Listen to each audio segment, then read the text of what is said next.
Making fantasy sports into a reality, it's the Shports Talk Weekend Preview. Brought to you by Paulina's Pizzeria, voted the best of the Big Bend. Hello there and welcome back to Shports Talk. It's now time to talk a little baseball and to prepare for this fantasy baseball season. So we bring in an expert, not a fantasy baseball expert, a former Major League player, Dean Palmer, former All-Star. He's here to talk some baseball with us. And we're going to just go around the diamond. Why not, you know? I mean, let's start with catchers. You played with Pudge. I mean, that was back then, the glory days. Pudge and Piazza, the two of the best. You don't have any guys hitting 340, 35 home runs anymore. But Joe Mauer comes to mind, Victor Martinez, Brian McCann in Atlanta. What guys come to mind for you, and what do you expect? You know, I'm still a big Jorge Posada fan. Yeah. I mean, I think the guy still, he gets better with age. Yeah. And, I mean, he was up for a batting title last year. I think he's coming to his own, and I think he can still put up some good numbers. All right, now let's go to first base, which is ideally the position you're expecting to get some of those big boppers. Ryan Howard. I mean, that guy, if someone's going to hit 65, 70 home runs, it's either him or maybe Big Daddy's boy, Prince Fielder. Yeah, and I would throw Teixeira in there too as well. I think he's got a Braves chance. fan, sure. Yeah, I think he's got a chance to do some big things in the National League. He's a great hitter, a lot of power, big boy. He can. I would look for him to do some big things. But there's first base is stacked. Is always stacked in the big leagues. You go to second base, and I remember the days Mark Lemke hit maybe 2 home runs, and he was a part of a team going to the World Series. These days, you got second baseman hitting close to 40 home runs. Boggles my mind. Chase Utley seems to be the head of the class there. Brandon Phillips also very good. What second baseman? I mean, it's tough to pick. You know, Chase Utley's would be my pick for sure. I think he's proven he's a year in and year out going to be a 30 home run guy at second base. He plays great defense, can run.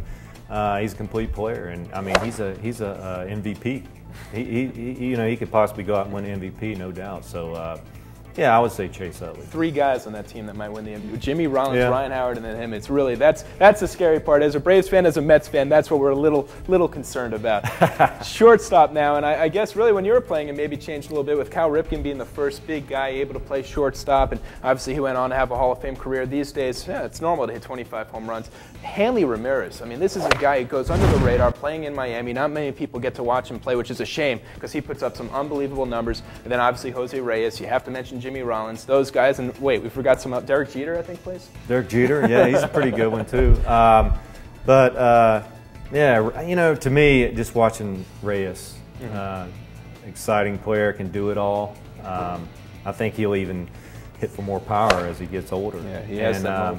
You know, to me, I think he would be the guy I would definitely go for. A little concerned about the slump at the end of last year, though. I'm just hoping that he got over it. I think they all slumped at the end of last year. Oh, man. Now moving over to third base, or you used to play very well at, once a fantasy star there. Let's look at the guys these days. Same team, the Mets. David Wright is sensational. Ryan Braun came out of nowhere in Milwaukee to hit 30-something home runs. Now, he will play in the outfield, but he does have eligibility still at third base, so that's someone to consider. What third baseman comes to mind for you?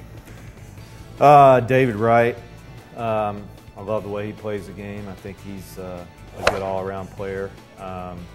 Cabrera with Detroit is, you know, I think he seems to be working really hard on his defense, and I think he's, you know, offensively he's going to put up great numbers. We're going to move to the outfield now, and things are a little different. I mean, just looking back at the history of Major League Baseball, usually the best players were, I mean, look, the Mickey, you had the Mick, you had the Duke, you had Willie Mays. From those days to Ken Griffey Jr. playing center field, it used to be the best players are in the outfield, but these days, you're looking around, I mean, there's a couple of guys who are really, really good, but maybe not as much as in the past.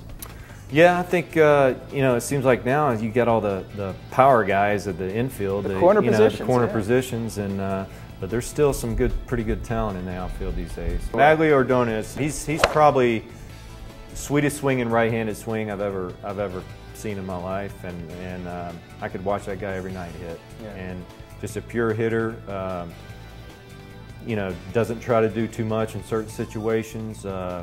Knows how to drive in runs and knows when to go the other way. I mean, he's a smart hitter, and he's got just, I mean, if you're a right-handed hitter, kids out there, you need to watch this guy. Dean, thank you so much for coming by. All right, thanks for having me. We hope they come back again also. You live around here. We'd love to have you come in on occasion. Sure, anytime. anytime. Fantasy baseball. Well, Dean Palmer, I'm Rob Shaw. We'll see you next time.